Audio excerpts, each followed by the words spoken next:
আমার আম্মু হঠাৎ একদিন কোরবানি ঈদে তার দুঃসম্পর্কের খালাদের আমাদের বাসায় দাওয়াত দেয়। তো আমার সেই নানির একটা মেয়ের ছেলে আছে যে তার কাছে থেকেই পড়াশোনা করছে। তাই ঈদে যখন আমাদের বাসায় দাওয়াত দিছে, উনি ২ জন ছেলেকে মানে ওনার নাতি-নাতনি যেটাই বলেন, ওনাদেরকে সাথে করে নিয়ে আসছে। যেই ছেলেটার কথা আমি বলতেছি, ওই ছেলেটা মোটামুটি অনেক বড়। ইন্টার পাস করে গেছে তখন। সে অলরেডি একটা কোম্পানিতে চাকরিও করতেছে। তো নানির সাথে অনেক ভাব হওয়ার কারণে আর ওই দুঃসম্পর্কের খালা আমাদের বাসায় কখনোই আসে নাই।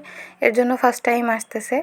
তাই ওনার মেয়ের ছেলেকে সাথে করে নিয়ে আসছিল। ছেলেটার বয়স তখন আনুমানিক 23 তো হবেই।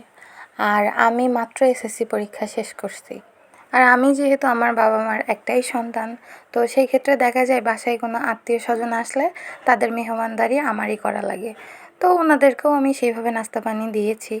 কিছুক্ষণ পর আমি লক্ষ্য করলাম ওই ছেলেটা শুধু আমাকেই ঘুরে ঘুরে দেখছে। তো এটা লক্ষ্য করার পর আমি আর ওনাদের সামনে যাইনি। ওনারা না যাওয়া পর্যন্ত আমি রুমেই ছিলাম।